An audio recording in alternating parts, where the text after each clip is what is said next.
अध्यात्म जीवन की सर्वोपरि आवश्यकता है, क्योंकि यही हमारे वास्तविक स्वरूप से हमारा परिचय कराता है।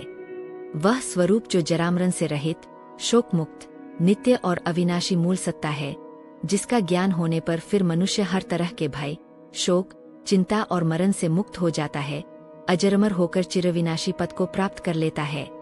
इस नाशवान मानव जीवन में उस आत्मतत्व की उपलब्धि से बड़ी और ऊंची उपलब्धि और क्या हो सकती है। हर व्यक्ति इसकी खोज में जीवन व जगत के मर्म को समझने के बजाय बाह्य आकर्षण में ही उलझ जाता है। इसी गोरख धंधे में पड़ा वह संसार के क्षणभंगुर सुख के पीछे भागता फिरता है और अंततः अशांति व असंतोष ही उसके पल्ले पड़ते हैं। इसी खोज में जरावस्था आ जाती है, फिर मृत्यु दस्तक दे जाती है और यह बहुमूल्य जीवन यूं ही व्यर्थ नष्ट हो जाता है। यदि इस अवधि में आत्मा की सुध ली होती तो जरावस्था एक उत्सव बनती और मृत्यु का भी भय नहीं रहता और साथ ही जीते जी उस आत्मतत्व को व्यक्ति पा जाता, जिसके बाद फिर पूरा जीवन आनंद स्वरूप बन जाता। वास्तव में एक व्यक्ति संसार में नाना सुख भोग, साधन संपत्ति व ऐश्वर्य का जो संग्रह करता है, उसके पीछे उद्देश्य आनंद की प्राप्ति का ही रहता है, लेकिन इसे कौन उपलब्ध कर पाता है, यह विचारणीय है। सुख भोग में आकंठ डूबकर बड़े से बड़े पद को पाकर या अकूत धन संपत्ति के वैभवशाली जीवन के बाद भी क्या व्यक्ति वास्तव में सुखी हो पाता है? क्या आनंद का लक्ष्य पूरा हो जाता है? इसका उत्तर ढूंढने पर अधिकतर न में ही जवाब मिलता है। यदि इनमें ही कुछ सारतत्व होता तो इतने सारे धन कुबेर क्यों रोते कल्पते फिरते, निद्रा के लिए नींद की गोलियां खाते, अपने मानसिक उपचार के लिए मनः चिकित्सकों का चक्कर लगाते तथा जीवन में सुख शांति आनंद के लिए साधु फकीरों की खोज करते। ऐसे ही वासना की आग में अपने जीवन की आहुति डालकर कौन तृप्ति व स्थायी सुख शांति को प्राप्त हुआ है। आश्चर्य नहीं कि पश्चिमी जगत सुख भोग एवं वासना की आंधी में असफल खोज के शिखर पर अध्यात्म की ओर उन्मुख हुआ है। यदि इंद्रिय भोगों में ही आनंद होता तो वह उसी में डूबा रहता। अभी हमारा समाज सुख भोग की इस आंधी के दौर से गुजर रहा है। ऐसे ही नाम की खुमारी, महत्वाकांक्षा का गुब्बारा भी आए दिन फूटता रहता है। जो रौब-रुतबा पद में बने रहने तक था, रिटायर होते ही उसकी हवा निकल जाती है, वह चाहे किसी भी तरह के सत्ता शिखर पर क्यों न बैठा हो। बड़े से बड़ा पदाधिकारी भी स्थायी शांति, आनंद व जीवन के सही दिशाबोध की खोज में साधु संतों, फकीरों व किसी समर्थ के आशीर्वाद की आकांक्षा रखता है। मनुष्य वासना, तृष्णा, लोकेशना की इन वंचनाओं में दिन रात भागदौड़ क्यों करता है? पूज्य गुरुदेव के शब्दों में इसके दो कारण हैं। पहला तो यह कि जब वह दिन रात इनको लक्ष्य बनाकर इन्हीं का चिंतन मनन व ध्यान करता रहता है, तो स्वाभाविक रूप में इनसे आसक्ति, ममता तथा मोह हो जाते हैं। धीरे धीरे इनका अभ्यास इतना दृढ़ हो जाता है कि वे नागपाश की भांति छूटने का नाम नहीं लेते। लगता है कि यही जीवन का सार है, इनके बिना जीवन संभव नहीं। इस तरह युग युग, जन्म जन्म तक यह अभ्यास छूटने का नाम नहीं लेता। यह स्वभाव बन जाता है, संस्कारों के रूप में चित्त की गहराइयों में अपनी जड़ें जमाए रहता है। बुद्धि से इनकी निस्सारता समझ आते हुए भी मन में इनकी इच्छा, तलब व रस बने रहते हैं। दूसरा, मन व संसार की माया के परे जो अविनाशी, सच्चिदानंद स्वरूप आत्मतत्व है, उसका परिचय नहीं हो पाता। जिसको कोई जानता नहीं, उसके प्रति आकर्षण का प्रश्न ही नहीं उठता।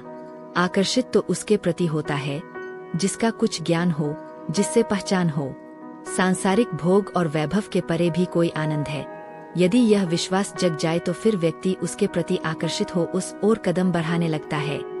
यह मानवीय स्वभाव है कि दो चीजों में से चयन उसी का होता है जो मनुष्य को अधिक महत्वपूर्ण लगती है। सांसारिक सुख वैभव सामने व प्रत्यक्ष होने तथा उन्हें पा लेने की संभावना दिखने के कारण ही व्यक्ति उन्हें हस्तगत करना चाहता है और उनके पीछे दौड़ भाग करता है, जिससे उसे आनंद मिल सके। लेकिन इस प्रयास में वह असफल ही रहता है और बार बार वे ही प्रयास करता चला जाता है। आनंद की आकांक्षा में उसे कुछ सुख अवश्य मिलता है, लेकिन आनंद नहीं। आत्मज्ञान न होने के कारण माया के छलावों में भटकने की विवशता बनी ही रहती है और पूरा जीवन इसी दौर में बीत जाता है। यौवन ढलते ही जरावस्था आ जाती है तथा संसार के भोग फीके पड़ने लगते हैं। यदि इच्छा भी हो तो भी बात नहीं बनती। उस समय भोगी में इन भोगों को भोगने की भी क्षमता नहीं रह जाती व साथ में रोग आ भी जाए तो फिर इनका झूठा आनंद लेने लायक भी वह नहीं रह जाता। तब इनका ध्यान उसे शैल की तरह सालता है। यदि मनुष्य प्रारंभ से ही इनको निस्सार मानते हुए उनसे आसक्ति नहीं जोड़ता, उनका व्यसन नहीं पालता, तो बहुत सीमा तक वह इनके द्वेग, क्लेश व संताप से बच जाता, लेकिन अज्ञानता के कारण वह ऐसा नहीं कर पाता। आनंद के लिए जिन सांसारिक उपलब्धियों, भोग, वैभव को वह आधार बनाता है, उनमें क्षणिक सुख के साथ इनकी अस्थिरता, वियोग व परिवर्तनशीलता के साथ इनके विनाश की संभावना उसे बेचैन व दुखी करती है। पूरा जीवन इनको संभालने में ही बीत जाता है और एक दिन स्वयं इस शरीर को छोड़कर अनजान दिशा में चले जाने की बारी आती है। जिनको अपनी नादानी में वह सत्य मान बैठा था, वे ही स्वप्न की तरह असत्य सिद्ध होते हैं और इनमें आभासित आनंद भी कृत्रिम प्रकाश की ही भांति निकलता है। समय पर सुध न ले पाने के कारण अंतः विषाद का सघन अंधेरा ही नियति बन जाती है और फिर सिर पटकने व पश्चाताप करने के अतिरिक्त कुछ शेष नहीं बचता। जीवन के मर्मज्ञ ऋषियों ने संसार के नश्वर सुख व सिद्धियों के परे अविनाशी एवं अपरिवर्तनशील शाश्वत आनंद के स्रोत आत्मा को खोजने व पाने का महत्व शास्त्रों में पग पग पर प्रतिपादित किया था। आत्मा सत्य है, नित्य है, ज्योति स्वरूप और आनंदमयी है। उसको पा लेने के बाद फिर कुछ पाना शेष नहीं रह जाता और इसको जान लेने के बाद फिर कुछ जान लेना नहीं रहता।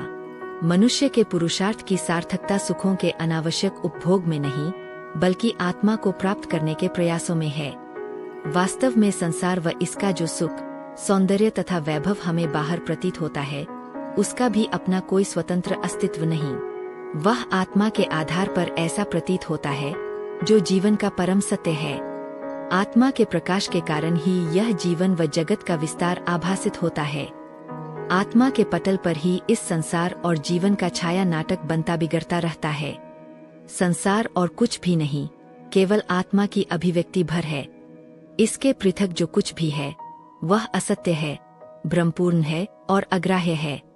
वेद, उपनिषद, गीता व अध्यात्म शास्त्रों के महावाक्यों में यही प्रतिपादन मिलता है। अस्तो मा सद्गमय, तमसो मा ज्योतिर्गमय, मृत्योर्मामृतंगमय में संसार से ऊपर उठकर आत्मा की ओर बढ़ चलने का आवाहन किया गया है, क्योंकि ज्योति स्वरूप आत्मा ही शिवरूप है, अमृत स्वरूप है, तात्विक रूप में स्वयं परमात्मा ब्रह्मा है। यह कल्याणकारी आत्मा ही प्राप्य है और आत्मज्ञान की प्राप्ति इस मनुष्य जीवन का सर्वोपरि लक्ष्य है। विवेकशीलता इसी में है कि मनुष्य आवश्यकता भर सांसारिक कर्तव्य कर्मों को करता रहे व शेष समय आत्मानुसंधान में लगाए। परम पूज्य गुरुदेव ने इसे ही व्यावहारिक अध्यात्म कहकर इसका प्रतिपादन किया था और उपासना, साधना व आराधना की त्रिवेणी के रूप में इसका सम्यक मार्ग दिखाया है, जिसके मूल में आत्मतत्व की प्रधानता ही प्रतिपादित है। जिसके आचरण से आत्म जिज्ञासु संसार में रहता हुआ भी उसकी अंधेरी वीथियों में नहीं भटकता, उसकी सच्ची जिज्ञासा प्रकाश का काम करती है और वह माया के अंधकार के बीच भी अपने आध्यात्मिक लक्ष्य का संधान करता हुआ अपने जीवन के परम उद्देश्य की ओर अग्रसर होता है।